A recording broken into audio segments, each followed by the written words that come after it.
ពីមុនមកតាំងពី20-30ឆ្នាំមុនផ្ទះសំណាក់ហ្នឹងពីយុគមកយុគហ្នឹងមកបើប្លុកដែលយើងនេះមាន4បន្ទប់ហ្នឹងបងមករោងទាំងអស់ហ្នឹងណាទៅហើយយើងមកយុគហ្នឹងយើងជួលបានតែ$2ដែលយើងពីដើមមកយើងតែនិយាយថា2រៀលដូចយើងទិញ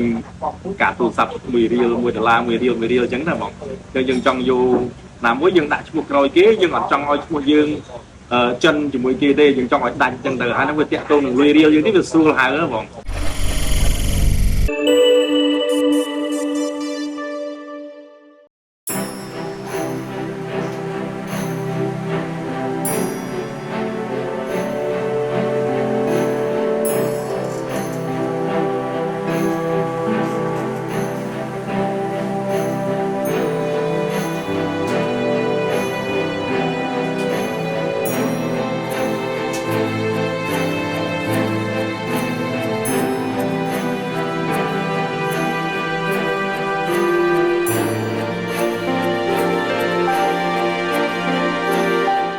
ឈ្មោះប៊ុនលាបងខ្ញុំមកចាហាងទៀម2រៀល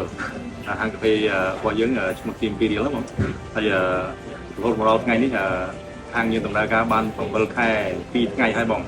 ប៉ុន្តែយើងមានហាងចាស់របស់យើងដែលយើងលក់កាទៀវលក់បាយហ្នឹងគឺយើងបើក8ឆ្នាំដែរណាបងបាទប៉ុន្តែហាងកាហ្វេយើងទៅឥឡូវនេះដែរទេឈ្មោះទៀម2រៀលនេះយើងដាក់ដោយសារពីមុនមកផ្ទះរបស់យើងនេះផ្ទះចាស់អញ្ចឹងទៅពីមុនមកជាផ្ទះសំណាក់អញ្ចឹងណាបងហើយយើងជួលពីមុនមកមួយយប់យើងជួលបានតែ$2ទេហើយពីដើមទៅយើងតែងតែហៅ$2ហ្នឹងគឺ2រៀលអញ្ចឹងទៅក៏យើងដាក់ទៀម2រៀលនឹងបដ ாய் ទៅដើម្បីឲ្យព្រោះណាមួយវាតាក់ទងនឹងប្រាក់រៀលខ្មែរយើងផងអញ្ចឹងណាបងហើយខ្ញុំបានប្រមូលសំបន្ទប់បារាណនេះ18ឆ្នាំហើយដែរអញ្ចឹងទៅហើយយើងរបស់យើងមានស្រាប់អញ្ចឹងណាបងយើងមានស្រាប់អញ្ចឹងទៅហើយវាសម័យឥឡូវយើងគិតថាយើងអ្វីដែលយើងខំសន្សំកន្លងមកបើយើងមិនបានបង្ហាញឲ្យគេឃើញវាដូចអត់អស់ចិត្តអញ្ចឹងទៅក៏បង្កើតគូនហាងទូចមួយនេះដើម្បីបញ្ចេញអីវ៉ាន់ដែលយើងមានមកឲ្យគុណខ្មែររបស់យើងបានឃើញបានស្គាល់របស់ដែលពេលខ្លះទៅសឹងតែបាត់បង់អញ្ចឹងទៅយើងចង់ឲ្យពួកគាត់បានឃើញអីវ៉ាន់របស់ខ្មែរយើងពីដើមផងនិងអីវ៉ាន់ដែលយើងធ្លាប់ប្រើពីមុនមកដែលយើងអាចបានរក្សាទុកនឹងផងអញ្ចឹងណាបងអីវ៉ាន់ដែលយើងសន្សំនេះគឺយើងសន្សំម្ដងមួយអញ្ចឹងទៅមានមួយបានពីរប៉ុន្តែมันអាចបានច្រើនក្នុងពេលតែមួយអញ្ចឹងទេហើយយើងចាយទុនពីដើមទៅហើយវ៉ាន់ដែលយើងរកបាននេះគឺយើងទៅតាមភូមិទៅតាមស្រុកឆ្ងាយដែលគាត់យើងគិតថាគាត់នឹងអត់បានរក្សាបានប្រើទៀតទេអញ្ចឹងយើងសុំចែកគាត់ក្នុងតម្លៃមួយពីមុនតែរហូតមកដល់ឥឡូវក៏យើងមិននឹកស្មានថាវ៉ាន់ឥឡូវហ្នឹងវាគេឆ្លាញ់ដែរអញ្ចឹងទៅក៏តម្លៃឥឡូវចង់និយាយថាបើយើងមានថាវិការក៏យើងពិបាកដែររកទិញអញ្ចឹងណាអញ្ចឹងបានយើងមានកំណត់មួយថាយើងទុកសំវាឲ្យហើយអញ្ចឹងទៅបាទពីមុនមកគឺថាយើងមិនមានគម្រោងនឹងបើកទេយើងគិតថាសំដើម្បីរក្សាអីវ៉ាន់របស់ខ្មែរយើងដែលនឹងបាត់បង់អញ្ចឹងទៅក៏យើងរក្សាទុកអញ្ចឹងទៅតែដល់ពេលឥឡូវបែបគូក្មេងៗឥឡូវទៅចូលចិត្តបែបទៅសម័យមុនអញ្ចឹងទៅយើងដាក់អញ្ចឹងទៅវាត្រូវយើងបានជួបគ្នាផ្ទាល់យើងតែសួរគាត់អញ្ចឹងទៅភ្ញៀវខ្លះដែលគាត់មកអង្គុយនៅក្នុងហាងខ្ញុំហ្នឹងពេលដែលគាត់មកអង្គុយនោះគាត់មានអារម្មណ៍ថាគាត់ភ្លឹកនឹងគាត់ដាក់អារម្មណ៍របស់គាត់ទៅអតីតកាល10-20ឆ្នាំមុនដែលគាត់ធ្លាប់មានផ្ទះយាយផ្ទះតាដែលតាំងរបស់របរអស់ហ្នឹងអញ្ចឹងទៅគាត់ភ្លឹកមកផ្លេតហ្នឹងដល់ពេលយើងសួរគាត់ទៅគាត់ថាមិញខ្ញុំទៅបាត់ហើយខ្ញុំទៅអារម្មណ៍ទៅផ្ទះតាផ្ទះហើយគាត់សប្បាយចិត្តមែនទែនដែលយើងបានរក្សាបានសំរបស់របរទុកឲ្យក្មេងៗចំនួនក្រោយបានឃើញអញ្ចឹងណាបងញៀវដែលគាត់តែងមកហើយគាត់ចាប់អារម្មណ៍មុនគេគឺវត្ថុបុរាណខ្មែរយើងតែគាត់មានអារម្មណ៍ថាវត្ថុបុរាណរបស់ខ្មែរយើងគឺអត់សាំទេទោះបីយើងធ្វើដោយរបៀបណាក៏នៅតែមើលទៅឃើញរស់រវើកគឺយើងមើលទៅឃើញហាងរបស់យើងក៏ជាប្រភេទហាងរបស់ខ្មែរមួយដែរក៏មានអ្នកផ្សេងក៏គេធ្វើបែបខ្មែរមួយដែរប៉ុន្តែគាត់ទៅកន្លែងគេដល់មកកន្លែងយើងគាត់មានអារម្មណ៍ថាវាមកបែបរបស់យើងផ្សេងដាច់មកអត់មានទៅជន់គ្នាឬក៏មើលទៅយ៉ាងណាទៅក៏យើងគាត់មើលមកគឺប្លែកមែនទែនហាងកាហ្វេយើងផ្ដោតពីដោយសារតែ trend បច្ចុប្បន្នក្មេងៗគាត់ចូលចិត្តថតរូបអញ្ចឹងទៅយើងធ្វើហាងដើម្បីឲ្យគាត់មានកន្លែងដើម្បីអាចថតរូបផងហើយនេះខ្ញុំផ្ដោតទៅលើរសជាតិកាហ្វេរបស់យើងផងចូលរសជាតិកាហ្វេរបស់យើងចម្រាញ់យកប្រភេទក្របកាហ្វេល្អគុណភាពហើយ ដើម្បីឲ្យត្រូវចិត្តអតិថិជនបែបដែលគិតមកវិសាកាហ្វេផងនិងត្រូវចិត្តបែបយុវជនដែលគិតមកដើម្បីគិតអាចផ្ដល់យុវភាពផងអញ្ចឹង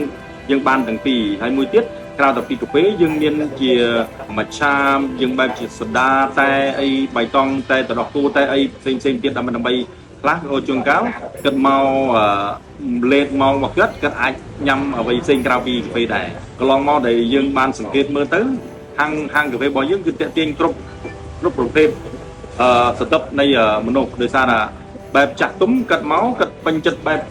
បោះគិតអញ្ចឹងទៅក្មេងៗក៏គិតដោយសារថាបច្ចុប្បន្នក្មេងៗចូលចិត្តបែបបុរាណអីអញ្ចឹងទៅក៏មើលទៅយើងថាយើងត្រូវគ្រប់លំដាប់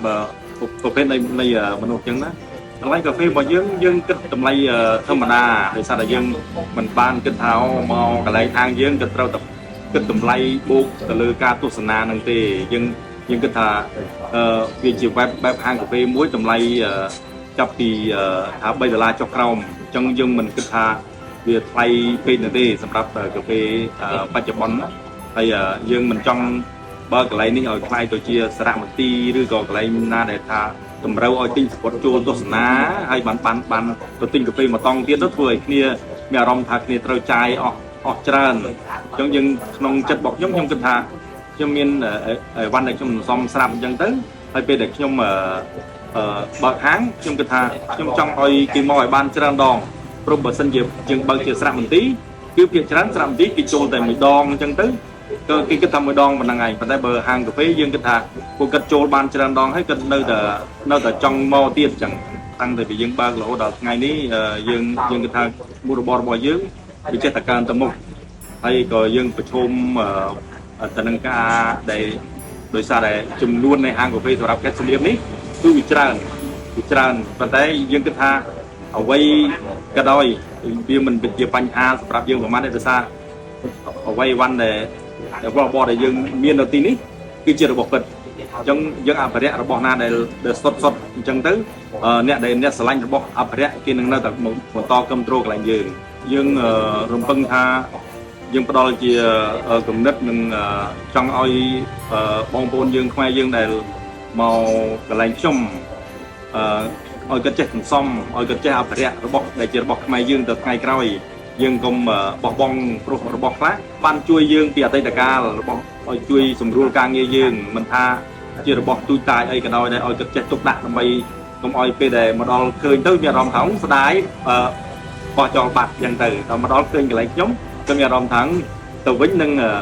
សន្សំឲ្យវ៉ាន់ទុកឲ្យបានច្រើនទុកចែកតកូនតចៅអញ្ចឹងហាងកាហ្វេនេះមានឈ្មោះថាទៀម2រៀលហើយយើងដាក់ជាភាសាអង់គ្លេសថា2រៀល coffee ហើយមាននៅក្នុងភូមិតពុលឃុំស្វាយអង្គមស្រុកសៀមរាបខេត្តសៀមរាបបើយើងនិយាយ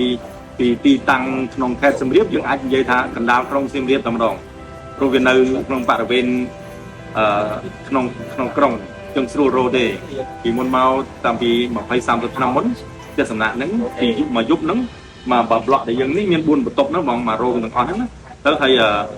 យើងមួយយប់ហ្នឹងយើងជួលបានតែ$2ដែលយើងពីដើមមកយើងតែនិយាយថា2រៀលដែលយើងទិញ